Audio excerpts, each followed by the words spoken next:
আমাদের বেশি অভিজ্ঞতা থাকুক বা কম থাকুক, এতটুকু নিশ্চয়ই আমরা সকলে বুঝেছি যে কথাটি আমি 100 বছর আগে বলেছিলাম, যে নির্বাচন অত সহজ হবে না, ষড়যন্ত্র কিন্তু থেমে নেই।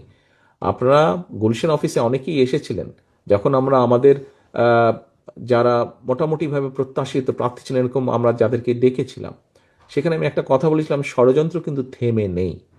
গত কয়েকদিনের ঘটনা, গতকালকের ঘটনা, চট্টগ্রামে আমাদের প্রার্থীর উপরে গুলিবর্ষণের ঘটনা, এই সব কিছু নিয়ে কিন্তু প্রমাণিত হচ্ছে যে যা আমি বলছিলাম তা কিন্তু সত্য হচ্ছে আস্তে আস্তে।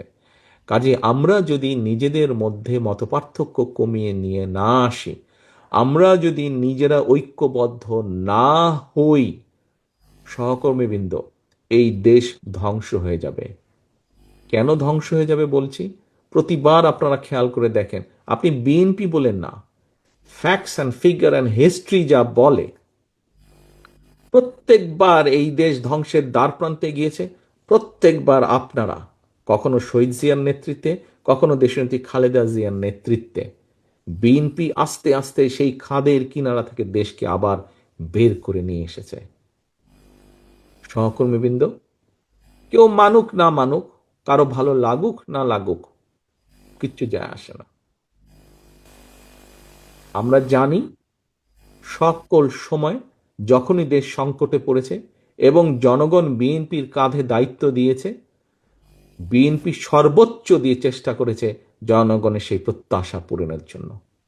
আজকে আমাদের গত 7 দিন ব্যাপী যেই আলোচনা সভা ছিল, দেশ গড়ার পরিকল্পনা, আপনাদের সামনে স্টেজে লেখা দেশ গড়ার পরিকল্পনা, এই পরিকল্পনাকে আমরা তখনই বাস্তবায়িত করতে পারবো, দেশকে ধ্বংসের কিনারা থেকে আমরা তখনই বের করে নিয়ে আসতে পারবো, যেই ষড়যন্ত্রগুলো চলছে, বিভিন্ন সূত্র খবর বলছে এই ষড়যন্ত্র এখনই থেমে থাকবে না, এটা আরো খারাপ রূপ হতে পারে। কিন্তু আমাদের ভয় পেলে চলবে না, আমাদেরকে আতঙ্কগ্রস্ত হলে চলবে না, আমাদেরকে মানুষকে সাহস দিতে হবে, আমাদেরকে নিজেদেরকে ঐক্যবদ্ধ হতে হবে, আমাদেরকে মানুষকে, দেশের সাধারণ মানুষ, গণতান্ত্রিক আমি মানুষকে আমাদের ঐক্যবদ্ধ করতে হবে। আমরা যত ঐক্যবদ্ধ হব, আমরা যত সামনে এগিয়ে আসব, আমরা যত পরিস্থিতি তৈরি করব, যে কোনো মূল্যে নির্বাচন হতে হবে, এই পরিস্থিতি যত আমরা তৈরি করব, ষড়যন্ত্রকারীরা তত পিছু হটতে বাধ্য হবে।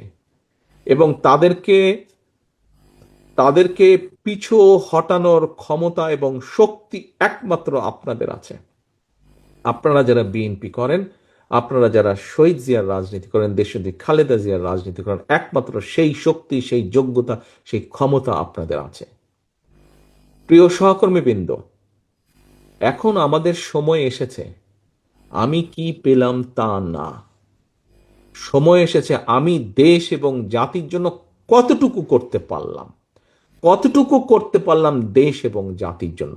আজকে আপনি যদি দেশ এবং জাতির জন্য কিছু করেন, করতে পারেন, আগামী দিনে আপনার সন্তান, আপনার নাতিপুতি, এরা ভালো থাকবে, আপনার ভবিষ্যৎ বংশধর ভালো থাকবে।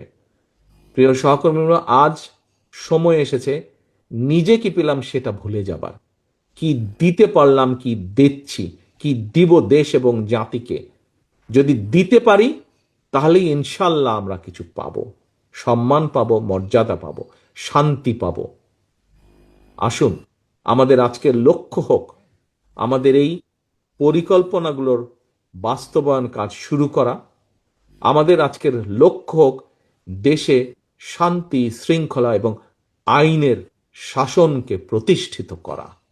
প্রিয় সহকর্মীবৃন্দ, রাজনৈতিক সহকর্মী হিসাবে আপনাদের কাছে আমি এটাই প্রত্যাশা করি যে আমাদের পরিকল্পনা যা আপনারা সারাদিন মিলে, নান্নু একটু আমার সাথে কথাটা শোনেন, ঝালকাঠির নান্নু 2 মিনিট পরে নিজে কথা বলেন, আমি শেষ করে দেবো এখনই।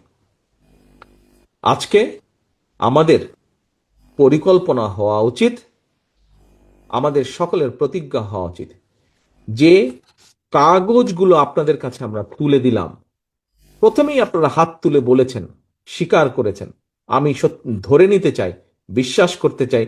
শুধু হাত তোলার জন্য আপনারা হাত তোলেনি, আপনারা বিশ্বাস করেন বলেই আপনাদের বিশ্বাস থেকে আপনারা হাত তুলেছেন যে এই কাজগুলো যদি আমরা শুরু করতে পারি